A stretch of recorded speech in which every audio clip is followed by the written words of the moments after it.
Hello, everybody. Good morning, good afternoon, good evening. Welcome back. We're going to be reading chapter 8 and 9 in our book, Don't Believe Everything You Think, written by Joseph Nguyen. All right, so let's go ahead and get started. Chapter 8 is titled, How Can We Possibly Thrive in the World Without Thinking? Anxiety is thought without control. Flow is control without thought. James Clear. Here's a question that will guide you to an insight about this question. What thoughts are going through your head when you're doing your absolute best work, where you're fully captivated and entranced by what you're doing at the moment? Take about 15 seconds to wait for an answer to pop up before moving on. So I'll take a 15 seconds. So the question is, what thoughts are going through your head when you're doing your absolute best work and you're fully captivated and entranced by what you're doing in that moment? Sorry if it's a little noisy in my background. Life is happening in my household. My kids are playing, my daughter's cleaning. So I apologize if there's any unexpected noise. All right, so I think I thought of my answer in less than 15 seconds. Hopefully you have too, so let's move on. If you still haven't had the insight or epiphany from the answer, here's another question that may point you in the right direction. When you love what you do so much and are completely engrossed in it that you lose all sense of time and space, aka when you're in a state of complete flow, what thoughts are going through your mind as you're in the state of flow at the moment? My initial thought was, I'm not thinking about anything, I'm just flowing, going with it. Pause here and wait for the answer to arise. Give it about 30 to 60 seconds for the insight to come in. That was just a spoiler alert. I apologize, but that doesn't mean that your thought isn't different. When you are doing your best work and are in a total state of flow, where there is no separation between you and the work you are doing, you have no thoughts. And if you have thoughts, they're flowing right through you without you having to think about them. In other words, the state of peak performance for humans can be described as the state of non-thinking. It may seem crazy, but we do our best work when we aren't thinking, and you just proved it with your own experience. Here's another example that will help illuminate the truth of this topic. When professional or even Olympic athletes are competing, do you think they are thinking and overanalyzing every single thing that's happening during the game? How much thinking do you think is going on during the competition for them? The highest performing athletes will describe when they are in their peak state that they are in the zone. This zone is the state of flow or non-thinking. In Japanese culture, they have a beautiful word to describe this phenomenon, mushin. Here's the definition from Shotokanamites. Shotokantimes. There we go. Mushin is achieved when the mind is free of random thoughts, free of anger, free of fear, and particularly free of ego. It applies during combat and or other facets of life. When mushin is achieved during combat, there is an absence of loose or rambling thoughts. It leaves the practitioner free to act and react without hesitation. He acts according to all the study and training that has brought the karateka to this point. Relying on not what you think should be your next move, but on what your trained, instinctive, subconscious reactions direct you to do. After practice, thinking hinders the performance of athletes, and the same is true for everyone. We only hesitate, are reluctant, have doubts, insecurities, and fears only when we begin thinking and overanalyzing. We function, perform our best, and embody our full potential when we enter a non-thinking state. Without thinking, we are free from the limitations of ego and can create the most incredible things in the world. I'm not asking you to adopt this belief, but to try it and experience it for yourself so that you gain the insight to make it your own. And chapter 9. If we stop thinking, what do we do about our goals, dreams, and ambitions? There are no limitations to the mind except those we acknowledge. Napoleon Hill. I think, therefore I suffer. When I finally understood that thinking was the root cause of my suffering, I was jumping up and down, exhilarated, relieved, and grateful for discovering the true reason for everything negative I've experienced. This ecstasy was short-lived, though, because soon after the exuberance settled, the following thoughts popped into my mind. If thinking is the root cause of all of my suffering, and I stop thinking, how do I live my life now? What about all of my goals, dreams, and ambitions? Do I stop wanting things in life? Will I devolve into a couch potato and not do anything with my life anymore? In case you were wondering, yes, I am telepathic, and yes, I can read your mind. I'm just kidding. But if you are wondering how I wrote the exact or very similar questions and know what thoughts you most likely have right now, it's because I am also human, contrary to popular belief. All of us are going through similar journeys of awakening to our true selves.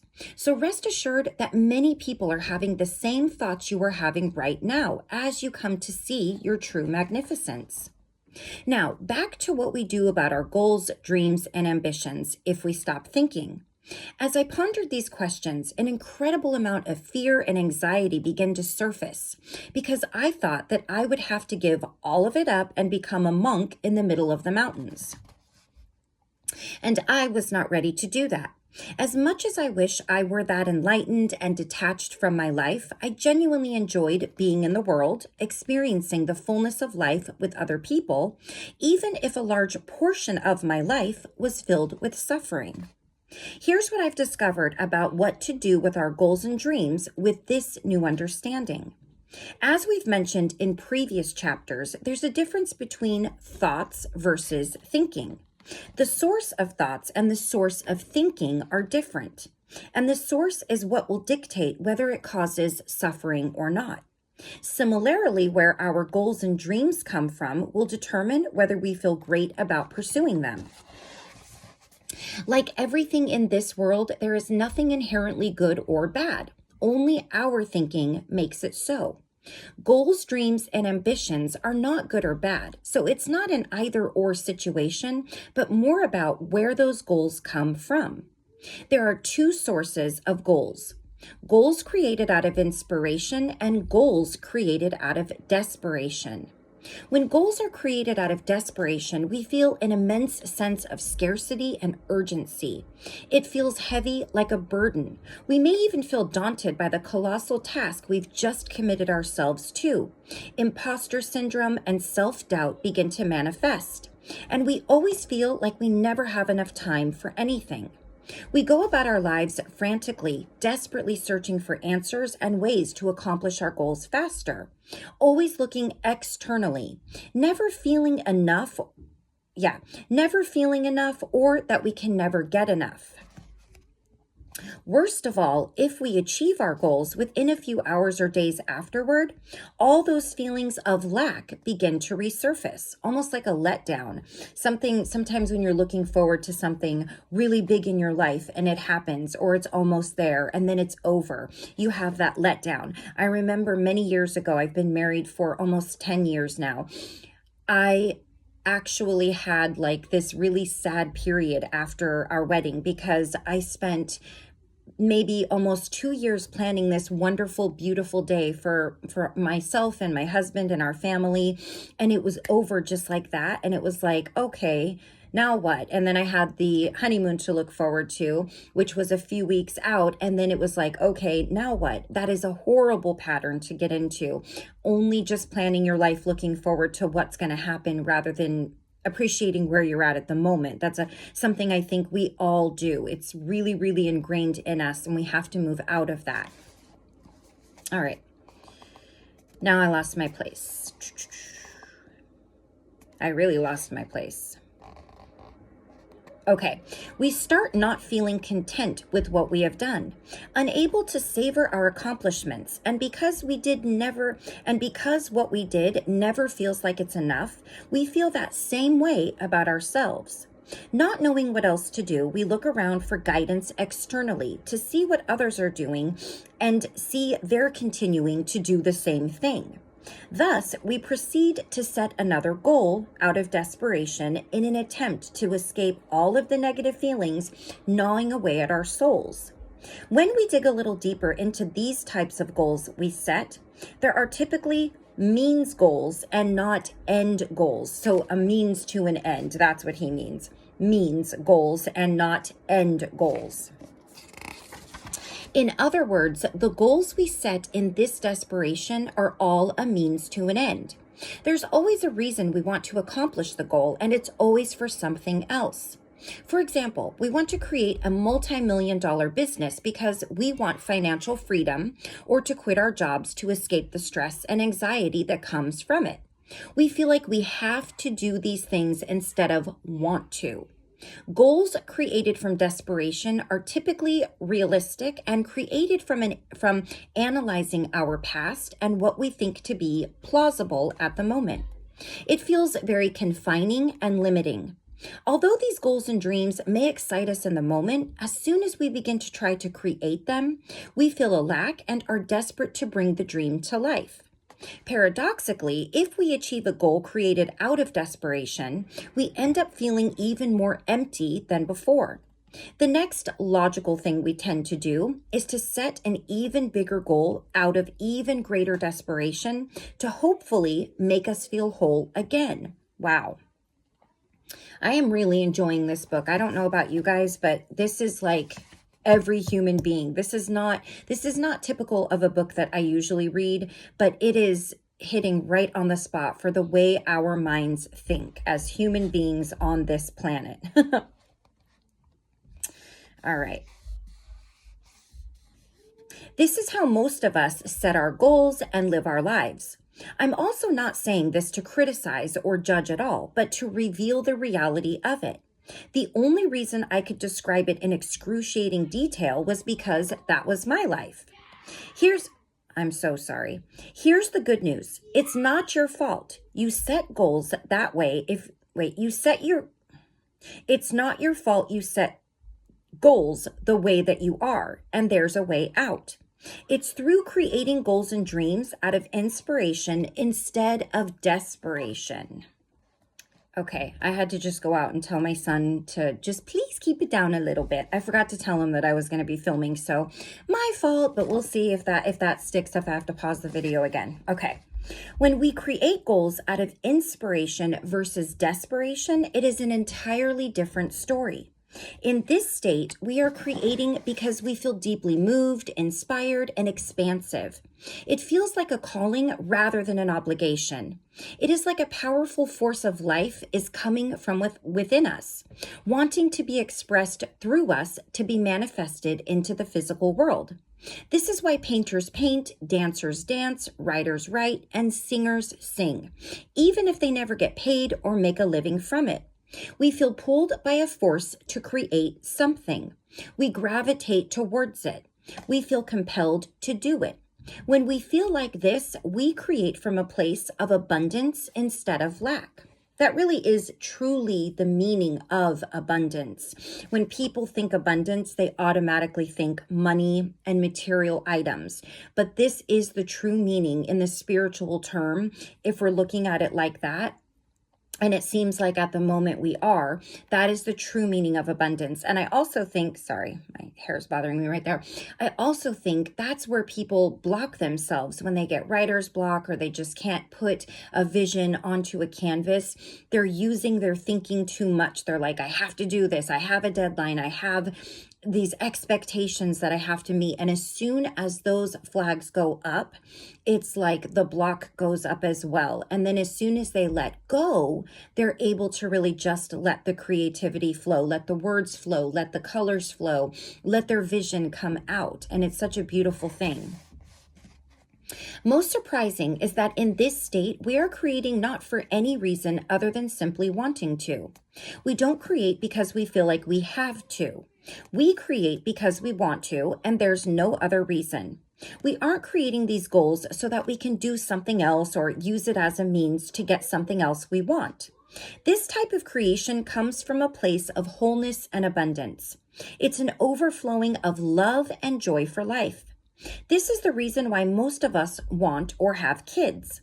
It's not that we can milk our kids for their money once they're old enough to work and use them as a retirement plan. We want to have kids because we want to share the abundance of what we have with them. And it comes from a place of sharing what we have lots of versus trying to get something out of them. This feeling of deep inspiration is incredibly difficult to describe because it does not come from this world. It doesn't come from us, but through us, from something greater than us. I like to call this feeling divine inspiration because our ideas and vision of what we want to create seem far bigger than we could have imagined or come up with ourselves. Since divine inspiration doesn't come from us, but from something greater, it doesn't analyze or rely on past data or what you or anyone else has already accomplished. Divine inspiration happens when groundbreaking inventions are created that seemed impossible not too long ago. It knows no boundaries, limits, or constraints. It is an expansive force that energizes and lifts us, making us feel high on life. In this state, we feel whole, complete, and filled with unconditional love, joy, and peace.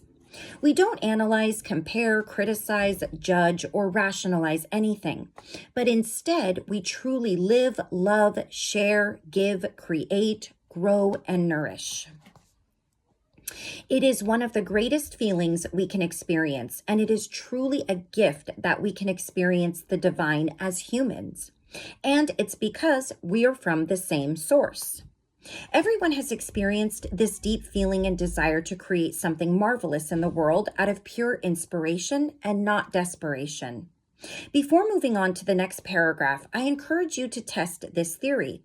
Pause here and spend a few minutes thinking about times in your life when you felt an overwhelming feeling and desire to create something magnificent because you felt deeply inspired and called to. It doesn't matter if you actually created it or not, but think of a time when you felt that feeling to create out of inspiration. And of course, you can pause the video if you want to do that exercise. I'm sorry, my camera or this light always picks up every stray hair and it drives me crazy. No, it doesn't pick up stray hair. I'm not going to say that anymore because that's why it keeps happening. See? Isn't that just one of the most amazing feelings in the entire world? Most of us feel this divine inspiration, but then suppress it as soon as we begin thinking about doing it. We begin to think ourselves into doubt, rationalize why we can't do it, tell ourselves that it is unrealistic, how should we focus on more important things, and that we're not good enough to do it. As soon as we begin to think about the thought of wanting to create, it completely shuts off the source of that inspiration, and we go back to living life as usual. When we cut off that source, we also cut off the feelings of abundance, vitality, ecstasy, joy, and pure unconditional love, and go back to the feelings of doubt, anxiety, frustration, sadness, and feel confined, stuck, and frustrated with our lives. We can only ever follow one calling at a time, either inspiration or desperation in the present moment. The two cannot coexist simultaneously, but we can fluctuate between the two depending on how much thinking is going on. When we stop thinking, we don't stop having goals and dreams. We fall back into our true nature and create goals and dreams out of inspiration versus desperation. We begin to allow thoughts from the universe to come into our mind, leading us to divine inspiration to create something that has never been created before. Following divine inspiration makes us feel alive, whole, joyful, love, peace, and fulfillment. This is a longer chapter, just as an FYI. So how can we tell when a goal or dream is created out of inspiration or desperation? A simple way to know if a goal or dream is created out of inspiration is to remember the distinction between thoughts and thinking. Goals and dreams that come in the form of thought are created out of inspiration. Goals and dreams that come from thinking are created out of desperation. Typically, when we think, we will analyze, judge, criticize, rationalize, and use our past to create our new goals. But this form of creating goals feels restricting and limiting. We don't typically feel good when creating these types of goals. And when we're pursuing them, we don't feel great either, since it's all out of desperation. Another way to identify the two is to sense how you feel energetically. Goals and dreams created out of desperation will feel heavy, draining, confining, and empty. We tend to feel a lot of scarcity, fear, and stress, like we have to do it or are obligated to. With these types of goals, it seems like if we do not accomplish them, there will be dire consequences, hence the high pressure and stakes. I'm sure you can see now how this can create a feeling of desperation. Moreover, we're trying to accomplish these goals to escape our current situation and get out of something. Our goals created in this state are typically means goals, meaning that we want to achieve these goals so that we can do something else afterwards, such as having the goal to quit our job. Most likely, you'll have this goal because you want to do something you actually enjoy, but you can see how the goal of quitting your job is just a means goal for you to do something else. Or having a goal of making $1 million is typically set because you want financial freedom and travel the world. These goals are always a means to an end, not the end itself. There's always a reason that we want to accomplish these goals, and it makes us feel very empty inside. I want to emphasize that none of these goals are inherently wrong, or that we shouldn't have goals of wanting to make money or quitting our jobs. If those goals are created from inspiration, that is entirely different. It just depends on the source of the goals and not necessarily the goal itself. This is an important distinction to make. Otherwise, you'll spend most of your time debating and stressing yourself out over if this is the right goal for you or not. There is no right or wrong goal, only goals created from inspiration or desperation. It just depends on how you want to feel inside, and when you're aware of these two types of goals and how they manifest, you'll be able to feel blissful as you create amazing things in your life. On the other hand, goals and dreams created out of inspiration, which comes from thought, feel very light, energizing, uplifting, and expansive. We tend to feel excited, joyful, and most importantly, inspired. We don't feel like we have to create it, but we want to. Instead of feeling like you need to do this, you feel inspired too. There is virtually no pressure because we're not trying to get out of something or escape our current situation by accomplishing this goal. There's no scarcity or urgency because we don't feel like we're creating from a place of lack, but instead from a place of abundance, and you just want to share it with the world. Since it's coming from inspiration, we are not doing it to get something out of it so that we can do something else. It's not a means goal, but simply an end in and of itself. There is no reason we need to create it. We are not creating to feel whole, but because we feel whole and want to give from that place, not expecting anything from it. I really have to stop there and say that that is exactly why I started this channel. Of course, I have kids that are older, and everybody is a content creator. You know, anybody can be a content creator and put their stuff out there. And they're always wondering, especially my son, oh, how many subscribers do you have? And are you getting monetized for it yet? And I've even had other people ask me that. And while, yes, I'm not saying that that wouldn't be lovely to have 1 million subscribers and be monetized. That is not my goal. That is not my goal at the end, and that was not my goal starting out. My goal was just to share this information in a time where I felt like we needed more of it out there, stuff that isn't coming directly from me, but sharing it from people who have been there and done that and are very knowledgeable about things that can help others. And even if it was just one other person other than myself, that was enough for me. That's all I care about, is bringing something to somebody that they didn't have before that can help them, giving them new insights to think on, giving them new just new enlightenment from other sources. That's really all I'm doing at the end of the day. You take with whatever I'm giving you as you will, but I'm giving it to you and I love doing it. I love reading these to you. I love sharing it with you. Whether my video gets 5 views or 600 views or more, I don't care. My goal is just to put it out there for you because I want to do it, because I love it, and I love all of the people who watch my videos. I love everybody, but I love everyone that wants to learn more and do better for themselves because it's good for everybody as a whole. All right, bringing it on back. I'm sure you can see the stark difference between the two now and that you can tell which type your goals currently fall under. If most of your goals fall under desperation, don't worry, because most people have goals created from desperation, including myself, he says, before I knew a better way. So how do we create goals and dreams out of inspiration versus desperation? Creating goals and dreams from divine inspiration isn't something you have to try to do. We naturally have thoughts of infinite inspiration all the time. If you look at children, they naturally have the wildest dreams and imaginations of what they want to do. It almost doesn't even register in their minds that they cannot do something most of the time. The only difference between us and children is that we have learned to shut down these thoughts of inspiration, which contain our dreams, hopes, and goals that we genuinely want to see manifested in the world. Our minds are filled more with reasons of why we can't than thoughts of what we want to create.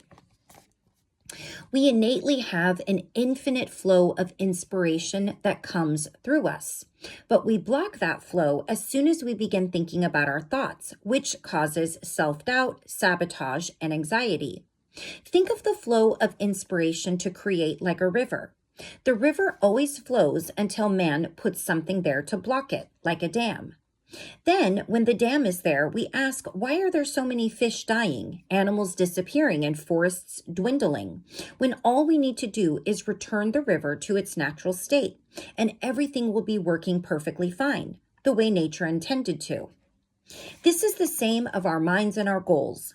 We always dream, have big goals, and know what we want to do when we're tapped into our intuition, free from thinking.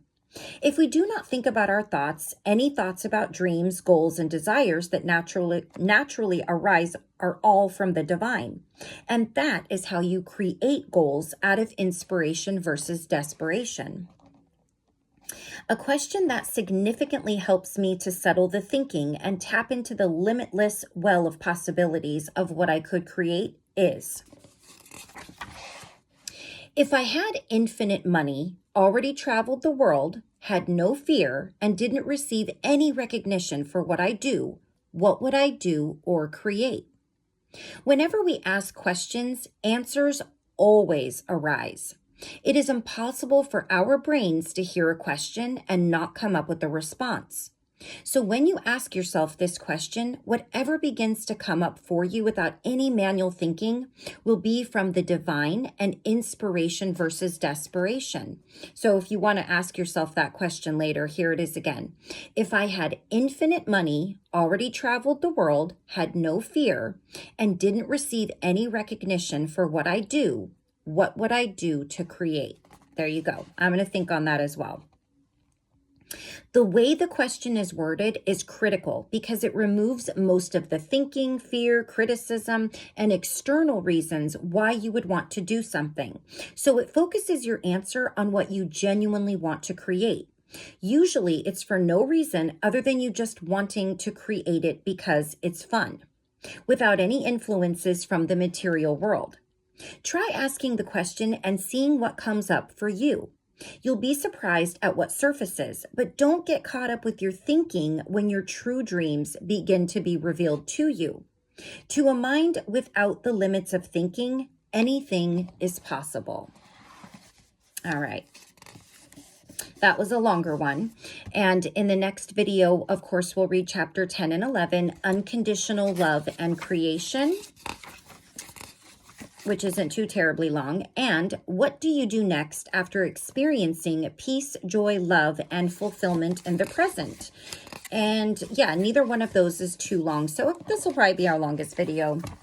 We'll stop right there. Thank you so much for joining me. I really appreciate you guys coming along with me on this journey. I really find this to be a very intriguing and eye-opening book, and I will see you all again very soon for the next 2 chapters in our book written by Joseph Nguyen. I love you all very much. I will see you all again very soon. Take care until then. Bye-bye.